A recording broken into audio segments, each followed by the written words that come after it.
¿Cómo fue esa experiencia de meditación? Siempre es bueno después de cada meditación tomarse unos minutos, tanto como para salir más suavemente de la meditación y retomar las actividades cotidianas, como para poder dar un espacio para que decante un poco la experiencia y poder ir sintiendo, en verdad, dándose cuenta de qué es lo que fui sintiendo a lo largo de la meditación. Como vamos a ver hoy día, ese fue uno de los temas principales de la sesión pasada. También me imagino que se habrán dado cuenta que esto es en un contexto distinto al, a donde hacemos las clases generalmente, y sucede a que tuvimos un problema técnico con el video durante la sesión pasada, pero no se preocupen porque vamos aquí a repasar en esta clase todos los conceptos más importantes que vimos en la sesión pasada, para que no se pierdan de nada. ¿Sí? Tal vez a modo general lo que vimos en esta clase tiene que ver con las preguntas que van surgiendo a medida que vamos meditando. ¿Sí?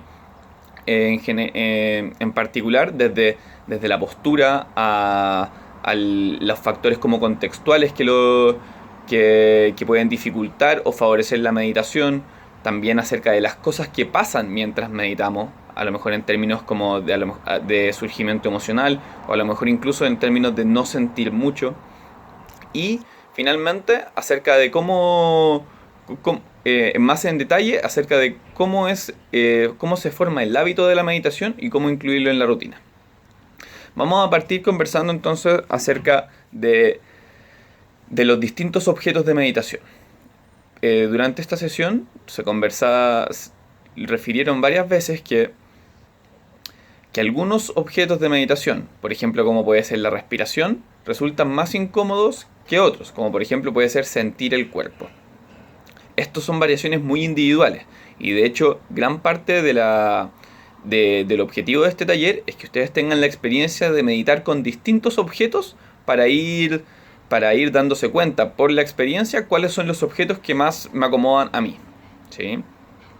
En términos como de progresión, nosotros partimos siempre desde el objeto más fácil, que son las sensaciones corporales. ¿Por qué? Porque son lo que generalmente la gente tiene más capacidad de darse cuenta. Porque para poder darse cuenta hay que ir entrenando la atención, y para entrenar la atención es necesario poder concentrarse en algo que sea bien notorio. Por eso partimos concentrándonos en el cuerpo. Además, además de concentrarnos en el cuerpo, resulta que además vamos moviendo nuestra atención a lo largo de nuestro cuerpo. O sea, vamos cambiando el objeto. O sea, el objeto en general es cuerpo, pero vamos cambiando las partes del cuerpo en las que nos concentramos. Y eso permite que nuestra atención, permite que no nos aburramos tanto, en sentido coloquialmente. Lo que pasa, lo que pasa cuando meditamos y movemos nuestra atención es que vamos cambiando el objeto y se vuelve en cierta manera como más refrescante. A diferencia de lo que pasa con nuestro segundo objeto de meditación que introdujimos, que fue la respiración, que es que al ser un objeto constante todo el rato el mismo, a veces uno tiende a aburrirse más. De todas maneras, la idea es poder ir entrenando la atención, porque al igual que el ejercicio de la pasa, cada respiración es distinta de la anterior, y uno debiese ser capaz de poder encontrar lo novedoso en cada nueva respiración. Por lo menos a eso deberíamos apuntar. Cuando uno se empieza a aburrir con un objeto de meditación, lo que sucede es que uno, en cierta manera, entró en el modo piloto automático, en que nuestra mente encuentra que ya todo es igual, y como es igual que la vez anterior, como es aburrido. Pero, como vimos con la pasa, cada respiración es distinta a la otra, y uno siempre debería estar constantemente trayéndose a sentir curiosidad por cada nueva respiración. En la medida en que yo logro sentir esa curiosidad, me motivo, porque se vuelve interesante. Y en la medida en que se vuelve interesante, se hace más fácil. ¿Sí? Con respecto a la respiración, uno puede elegir concentrarse en distintas partes de ella. Por ejemplo, uno puede decidir concentrarse en un solo punto del cuerpo que haga contacto con la respiración. Por ejemplo, el aire que entra por mis fosas nasales. Y yo, cómo se siente frío, calor más caliente en la exhalación, cómo dependiendo de la intensidad de la respiración las sensaciones son distintas. Dependiendo de todo eso, o sea, uno se puede concentrar en todas esas sensaciones. ¿Sí? Y eso para algunas personas lo hace más fácil, porque es un punto de atención como bien focalizado. Para otras personas le acomoda más sentir el proceso de respiración entero, desde la nariz hasta el abdomen. Y eligen en el fondo poner su atención en ese movimiento continuo de inhalar y exhalar. Todo ese proceso continuo lo toman como un foco de atención. Esto puede tener como el pro de que resulta más envolvente, porque como son más sensaciones, como que uno puede entrar más en la respiración, pero esto igual es bien personal. Pero el contra es que al ser más objetos de atención, por así decirlo, son más sensaciones, uno puede tender a distraerse más, ¿sí? O se puede volver difícil concentrarse y uno termina como por concentrarse en una cosa un ratito, otra cosa en otra, y uno termina por no meditar. Entonces aquí personalmente uno puede probar en qué parte de la respiración se siente cómodo dejar la atención, ¿sí? Y no solo eso, sino que además no es solo una parte, sino que puede ser el proceso entero de ir respirando. A mí en lo particular me acomoda sentir cómo mi cuerpo entero se expande, como el movimiento de mi cuerpo entero. Una vez que ya estoy medio relajado, una vez que ya estoy concentrado, ahí fíjense que dice relajado y concentrado, no son lo mismo, pero se relacionan mucho. Una vez que ya estoy concentrado, bajé un poco la tensión a nivel mental y corporal, me es más fácil quedarme con mi sensación del cuerpo entero expandiéndose. Y ese movimiento como de onda, por así decirlo, de expansión y contracción, me produce una sensación de mayor relajación y me permite profundizar mi meditación, a diferencia de lo que sería como concentrarme solamente en las sensaciones de la nariz. Pero en un principio, cuando uno está más distraído, a lo mejor es mejor concentrarse en un objeto más acotado, para poder darse cuenta mejor cuando uno se distrae. Y uno cuando ya está más concentrado, cambiar a un objeto que a lo mejor es más difícil de mantener la atención. ¿Sí? Eso con los objetos de meditación. De todas maneras, la próxima sesión vamos a profundizar harto en lo que es la postura de la meditación y en las distintas posturas, porque en realidad meditar se puede hacer en cualquier posición, pero hay algunas posturas que producen efectos distintos. No es lo mismo meditar parado que sentado que acostado. Y dependiendo de lo que uno esté buscando, uno puede intencionar, o lo que le quede más cómodo también, o lo que uno pueda hacer en ese minuto, uno puede ir decidiendo qué objeto de meditación utilizar. Perdón, qué postura de meditación. Con respecto a los objetos, espero que no se vaya confundiendo tanto. Cualquier cosa, si es que tienen alguna duda, nos pueden escribir por interno y ningún problema de responder. Con respecto a los objetos de meditación, dijimos que ya habíamos partido con el cuerpo, porque es fácil de sentir y es variable. Luego con la respiración, que también es fácil de sentir, siempre nos acompaña, siempre la podemos utilizar. Y además también es un ancla en el momento presente. Yo siempre puedo volver a mi respiración, da lo mismo donde esté mi mente. Para luego ir pasando a otros objetos de meditación, como por ejemplo lo podrían ser un meditamiento, un pensamiento, una sensación, un sonido, todo, todo, todo lo que es sensible por los sentidos puede ser utilizado como un objeto de meditación. Y nosotros en este taller vamos a explorar por lo menos unos 3 o 4 más, para que tengan un amplio abanico. Y vamos yendo desde lo más fácil de sentir y lo más fácil de retomar la atención a lo más sutil, como lo podría llegar a ser un pensamiento. Porque, por ejemplo, cuando yo medito con un pensamiento, lo que sucede es que la línea entre distraerse y estar concentrado es muy difusa. Lo mismo con las emociones. ¿En qué minuto ya me puse a pensar y me distraje? Por eso es necesario entrenar la atención previamente antes de entrar en estos contenidos que por ser más de carácter como etéreo, por así decirlo, es más difícil darse cuenta de cuando uno se distrae. No es que sean malos ni buenos, sino que es más o menos difícil de mantener la atención y darse cuenta. Eso sería entonces con respecto a los distintos objetos. Ahora vamos a otra de las preguntas o a lo mejor experiencias que ocurrieron a lo largo del taller pasado y también durante sus meditaciones como formales en su práctica personal, que es el, eh, el, el continuo que se da entre sentir mucho mientras uno medita, en el sentido que a lo mejor pueden aparecer emociones que pueden ser muy intensas y que desconcentran, o que, o que por sentir un dolor muy fuertemente eso me saca de la meditación, o por el contrario, no tener tan claro qué es lo que estoy sintiendo, que hay partes del cuerpo que uno no siente. Voy a ejemplificar con dos situaciones.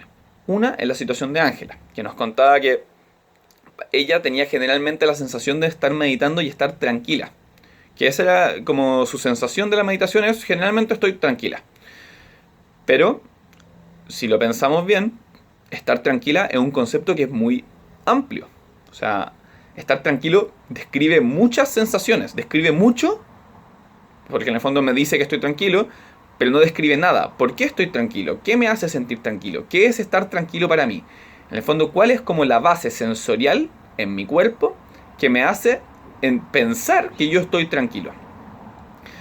Con respecto a eso, Ángela, yo le precisé por medio de los diarios personales que me gustaría que viera con más detalle qué es lo que la hace sentir tranquila. Porque esa sensación, como les decía, dice mucho y nada. Y ella lo que se dio cuenta con esa instrucción fue que en realidad no tenía tan claro por qué sentía que la hacía sentir tranquila. Y se empezó a dar cuenta que a medida que se enfocaba en distintas partes del cuerpo, lo que notaba más bien era que no sentía nada. O que las cosas que sentía incluso eran de dolor. Entonces que lo que sentía no se correlacionaba con lo que ella pensaba que estaba sintiendo. ¿Sí? Esto igual son distinciones como bien sutiles. Porque uno podría pensar como que bueno sentir que uno está tranquilo.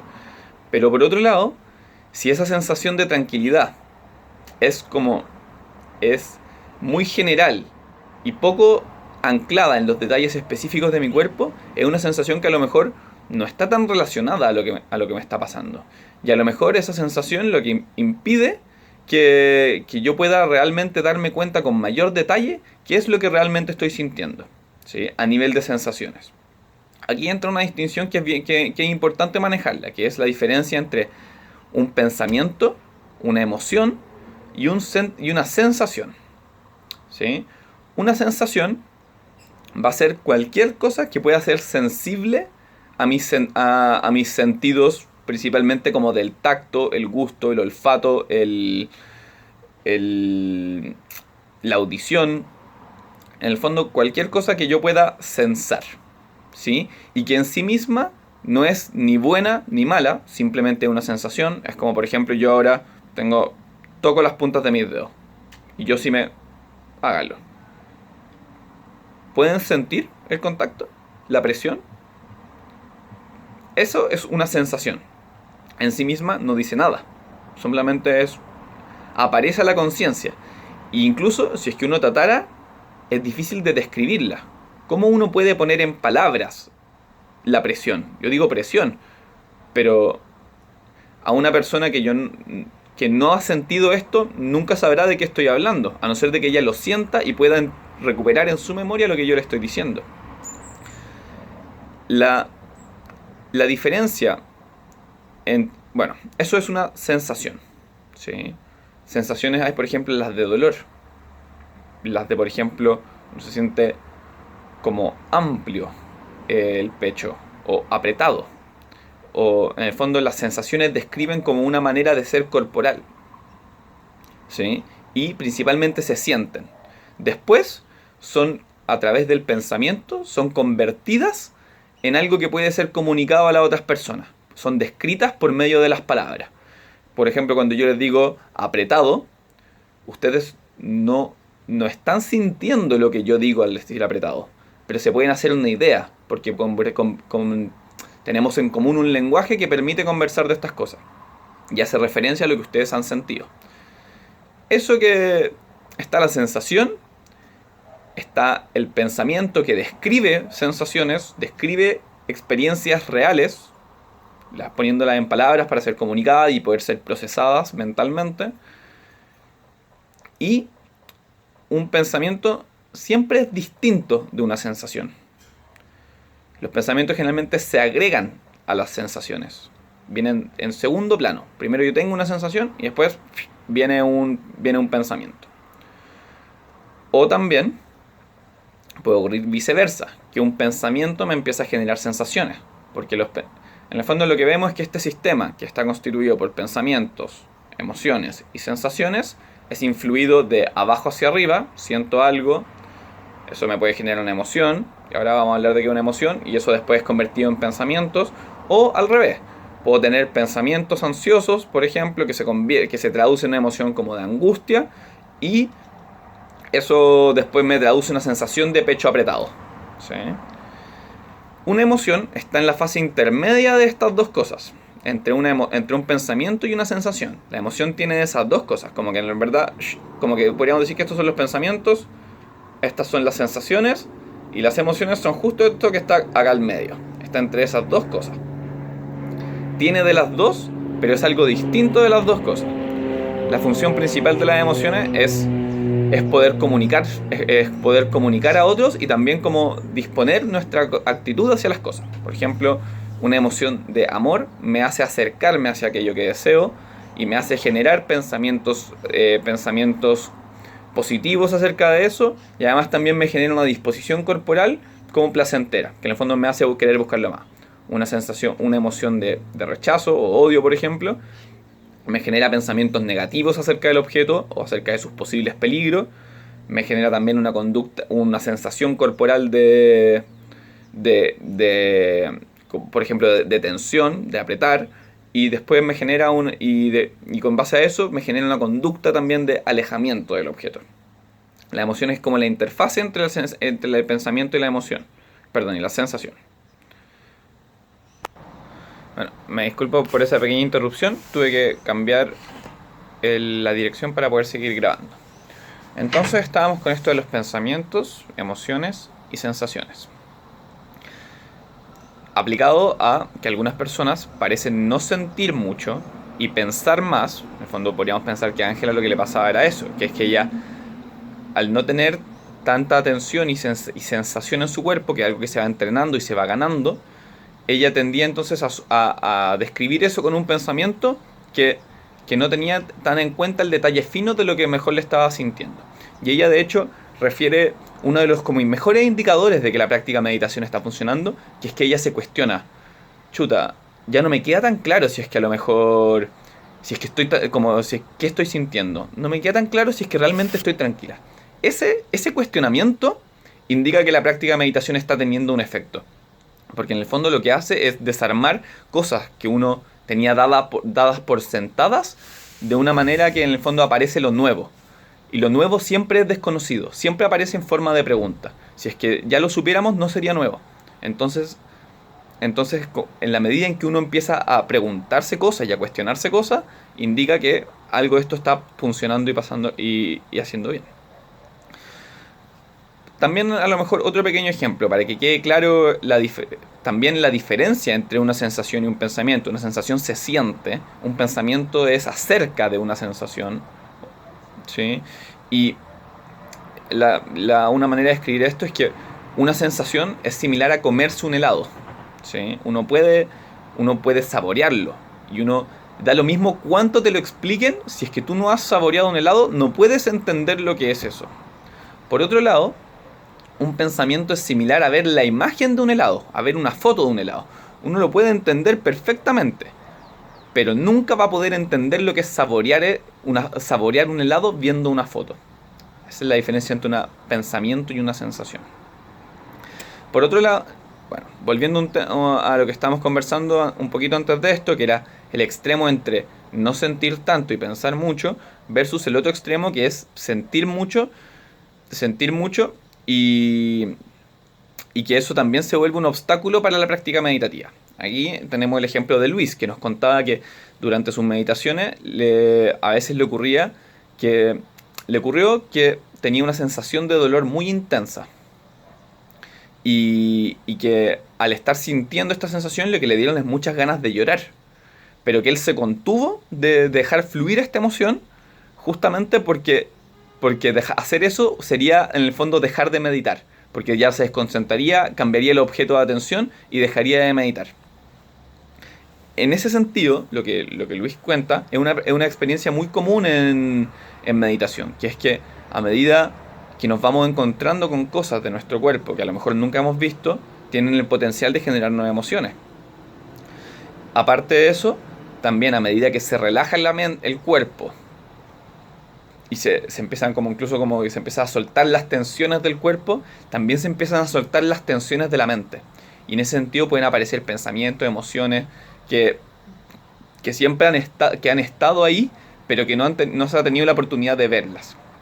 Sería similar a, por ejemplo, a empezar a ver como todo el correo acumulado, a todo el correo no leído, que va apareciendo secuencialmente en la medida en que uno se relaja y como la mente empieza a ver como todos los pendientes, por así decirlo.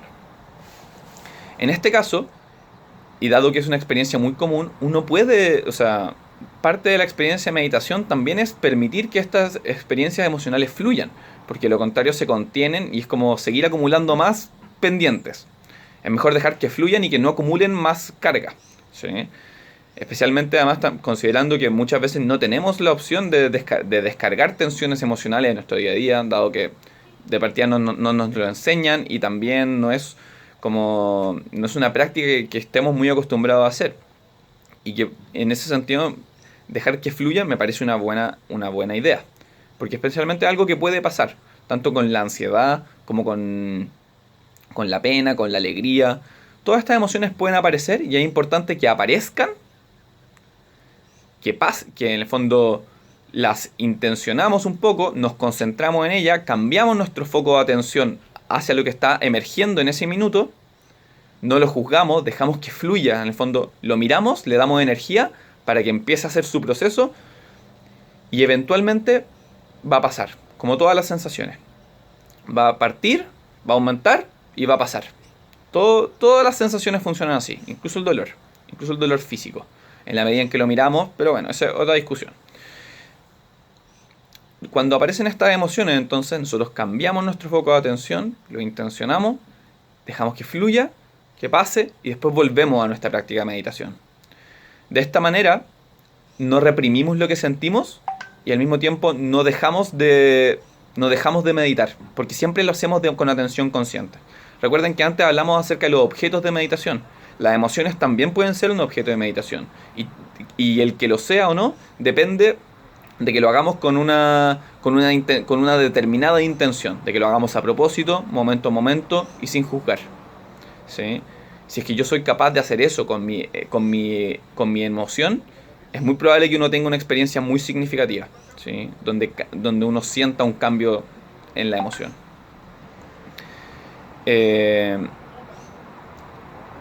A ver, así que, bueno, además también otro punto importante es que cuando meditamos, traemos nuestra atención de vuelta a las cosas, a las sensaciones, pero las sensaciones siempre tienen una característica, es que son efímeras. En el fondo se desvanecen, aparecen y se desvanecen. Todas las sensaciones. Y lo mismo pasa con la emoción, que aparece y luego desaparece. Y asimismo también con sensaciones de dolor, con sensaciones corporales. Por lo tanto, cuando meditamos, es importante poder concentrarnos en lo que hay en nuestro cuerpo, pero además también es importante entrenarnos en dejarlo pasar, en vivirlo, sentirlo y dejarlo pasar. Porque muchas veces el pensamiento después busca entender esto que nos está pasando, busca encontrarle una lógica, una narrativa y en el fondo perpetuar la emoción por medio del pensamiento. ¿A qué me refiero con eso?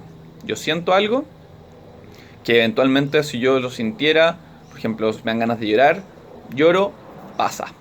Pero después yo puedo, por medio del pensamiento, recordar esa emoción, recordar el llanto, recordar las causas, empezar a repasarlas constantemente. ¿Y qué hace eso? Genera que la emoción permanece, se queda como estancada, por así decirlo. ¿Sí? Esto no es lo mismo que, por ejemplo, procesar la emoción en una conversación, porque eso genera como cosas nuevas. Esas conversaciones que uno entra pensando una cosa y sale pensando otra. Eso es distinto de cuando uno se pone a rumiar una emoción o una sensación y le empieza a agregar miles de pensamientos. lo que hace que la emoción se quede y que muchas veces también no nos hace pensar algo nuevo. Por lo tanto, tampoco nos es útil. ¿Sí? Entonces, con respecto a las sensaciones, y aquí un ejemplo de esto sería, por ejemplo, justamente de nuevo Luis, que con respecto a varias como en su manera como de describir sus meditaciones, lo que vemos es que él se concentra mucho en pequeños detalles. Por ejemplo, en la meditación informal acerca de como el flujo vehicular, acerca de un accidente. Y lo que vemos es que uno se puede incluso desconcentrar al concentrarse mucho en un detalle, porque como que uno se va en el pensamiento de ese detalle. Y en ese sentido es importante que uno se dé cuenta del detalle atentamente para luego dejarlo ir, porque aparecen otras cosas, constantemente hay nuevos detalles entrando en mi foco de atención. Bueno, con respecto al hábito, a lo que es el hábito de la meditación, es importante mencionar que no es necesario, o sea, que cierto monto de disciplina es importante. ¿Sí? De lo contrario, nunca se convierte en un hábito.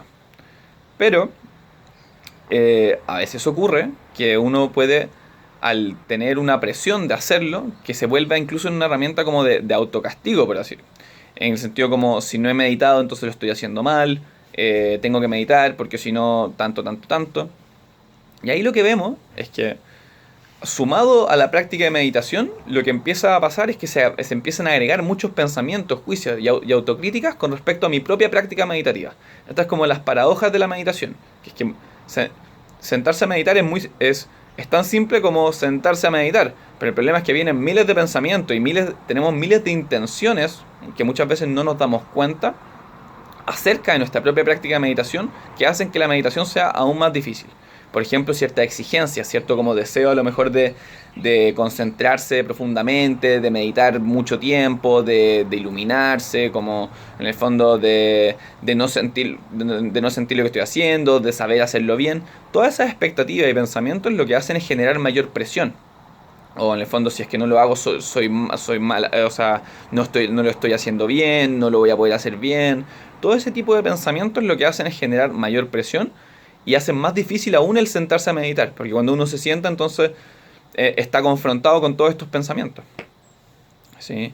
Por eso, también a lo mejor una pequeña recomendación es que si es que uno va a estar presionado por hacerlo bien y pendiente de no hacerlo a lo largo del día, a lo mejor una buena idea es hacerlo en la primera hora del día, cosa que sacarse de encima esta responsabilidad, por así decirlo, y con el objetivo de tener como una mente más despejada. Eso nos lleva un poco a acerca de los factores como de contextuales de la meditación, que podríamos pensar que son como la hora, la temperatura, si he comido o no, si tengo sueño o no, cuándo meditar, cuándo no. A modo general, hay que pensar dos cosas. Una es que hay que ocupar como el sentido común a la hora de pensar en todo esto. Y la otra es que la mejor hora para meditar es cuando se hace. O sea, todo lo que a mí me ayude a meditar es una buena práctica. Todo lo que en el fondo me lo dificulte, entonces es como hora de revisarlo. Eso pasa mucho con el horario. Por ejemplo, para muchas personas tal vez lo mejor sería despertarse en la mañana y sacarse de encima como el check de la meditación y seguir adelante con su día. Además, también muchas personas reportan que esto tiene como beneficios para su día a día, en términos como de su estado de ánimo, cómo manejan los problemas. Para otras personas, a lo mejor sería la hora de almuerzo, que a lo mejor es el único minuto del día que pueden tener para ellos. E incluso para otros, podría ser antes de dormir, que es como también un minuto en que ya dejan de entrar llamadas, dejan de entrar responsabilidades y que posteriormente además también produce un muy buen descanso. Cualquiera de estos horarios, lo que tienen en común es que son horarios en los que yo puedo estar conmigo mismo con pocas interrupciones del mundo. Tal vez eso sea lo más importante a la hora de buscar un horario de meditación, justamente el poder darse como ese espacio. Y para eso, esos son los horarios que más lo facilitan. Pero, como decimos antes, el mejor horario de meditar es cuando uno medita. Entonces, si es que uno lo hace a lo largo del mediodía, o cuando uno tiene unos 20 minutos libres, o incluso cuando uno espera cuando uno espera en la recepción, a mí me pasa harto, yo cuando voy al médico, yo como o leo o medito, porque en el fondo me gusta esas dos cosas. Y, y a veces incluso hasta me he quedado dormido en las recepciones. Pero con lo que en verdad disfruto, porque uno está cansado, pero también uno agradece con todos los minutos de descanso. Con respecto también a bueno, las posturas ya las vamos a ver en más detalle, pero también se comentó acerca de la temperatura, si era importante como que no hiciera mucho calor o mucho frío, y la verdad es que, como nuevamente utilizando aquí el sentido común, si es que yo tengo mucho frío, va a ser muy difícil concentrarme. Si yo tengo mucho calor, también va a ser muy difícil concentrarme, porque mi cuerpo va a estar atento a otras cosas, o sea, si yo tengo frío, mi cuerpo va a estar preocupado de generar calor, entonces todo además me va a parecer más difícil. En ese sentido, como hacérselo fácil. Esa es la idea de todo esto, es hacérselo fácil. Aquí algún compañero mencionaba que, que, que se ponía como una tarea el poder meditar en frío, con mucho frío, para poder como superar esta dificultad, como un desafío. Y la verdad es que puede ser una buena práctica. De hecho, una práctica de meditación avanzada es justamente meditar con frío o con sensaciones displacenteras para entrenarse en no juzgar las sensaciones. ¿En qué sentido? Una sensación displacentera, el placer o el displacer es un juicio. ¿Por qué es displacentero algo? Porque a lo mejor es intenso, porque a lo mejor me genera como incomodidad, porque a lo mejor me genera un estado que no me gusta. Eso lo hace displacentero, pero en sí misma no es ni buena ni mala. El dolor uno podría argumentar que es un buen indicador de algo que está pasando en mi cuerpo. Para otras personas también puede ser algo muy terrible porque no representa nada. El dolor en sí mismo es una sensación. El placer el placer o el displacer es un pensamiento que se le atribuye a eso, es un juicio, en cierta manera. Por lo tanto, meditadores avanzados se entrenan en permanecer con sensaciones displacenteras para no enjuiciarlas. ¿Sí? Entre ellas una de esas es el frío. Pero nuevamente, esto es una práctica de meditación avanzada. No es necesario hacerla ahora. Si uno quiere experimentarla, me parece bueno tratarlo. Pero si es que uno lo hace constantemente, la práctica de meditación se le va a volver muy cuesta arriba y muy desagradable. Por lo tanto va a generar como aversión y poco deseo de realizarla. Y aquí en lo que estamos ahora es justamente en crear el hábito de la meditación para que después el proceso se siga desenvolviendo solo. Si es que alguno quiere experimentar a lo que me refiero con respecto a la sensación displacentera y cómo esto es un juicio, la próxima vez que les pique algo durante la meditación, obsérvenlo sin juicio. Por ejemplo, les puede empezar a picar acá. Y va a empezar va a empezar a generar como un hormigueo o un picor. Y en ese sentido, tomen eso como su objeto de atención. Lleven su atención a eso. Respiren. A medida que lo respiren y lo lleven a su atención, se va a intensificar. Continúen. Y en la medida en que mantengan su atención ahí sin rascarse, en algún minuto se va a apagar. Como el alarma del auto, así como que está como pi, pi, pi, y de repente uno aprieta, pum, se apaga, silencio. Así ocurre con las sensaciones, porque las sensaciones, como dijimos antes, son efímeras. Tienen un inicio, aumentan la intensidad y después se apagan. Lo mismo pasa a veces con algunas sensaciones dolorosas, no con todas. ¿Sí? Y ¿cómo uno puede poner en práctica esto?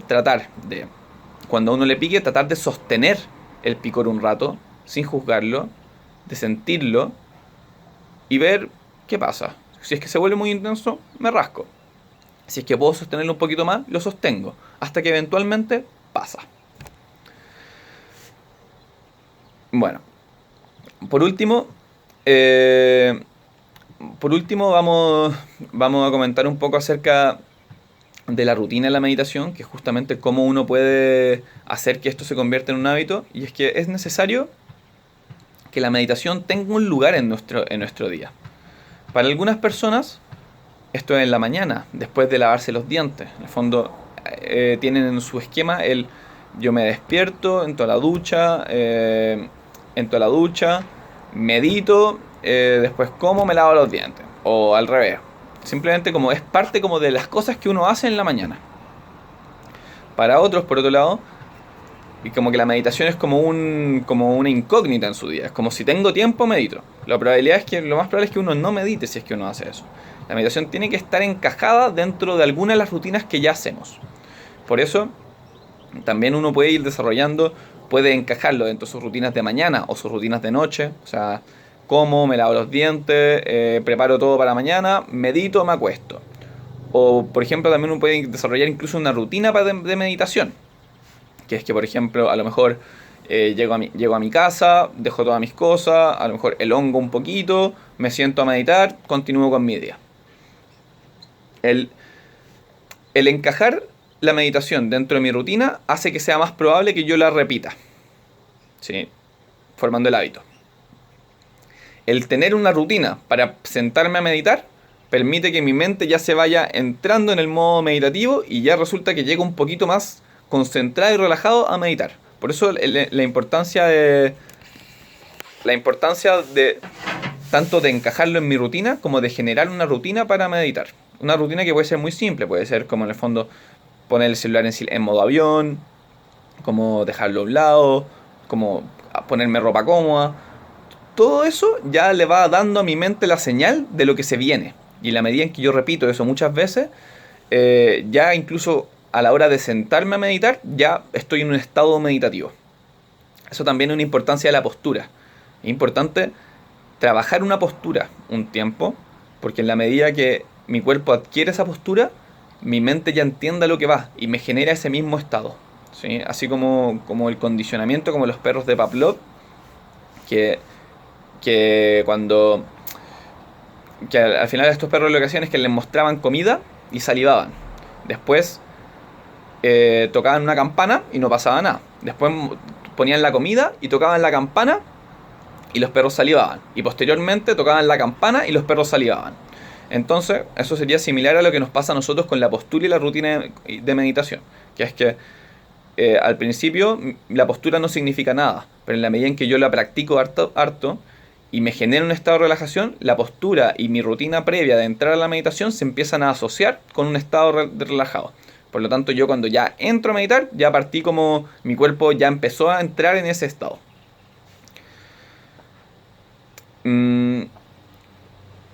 Eso sería a modo general y bien específico lo que vimos en la última sesión. Como tarea para esta semana, vamos a dejar el probar distintos horarios para poder entender cuál es como la mejor rutina para mí, como cuál es el mejor horario que me acomoda, dado mis propias características individuales. Además, vamos a pedir que empiecen cada vez menos a utilizar las meditaciones que les enviamos y que empiecen a ejercitar por sí mismos la capacidad de atender y traerse de vuelta. Es decir, como guiar sus propias meditaciones. Y el monto de meditación de esta semana será 21 minutos, porque la semana pasada meditamos 20 y esta semana vamos a agregar un minuto simplemente, 21 minutos. Eso sería entonces. Que esté muy bien, mucha suerte con su práctica, nos vemos el próximo martes.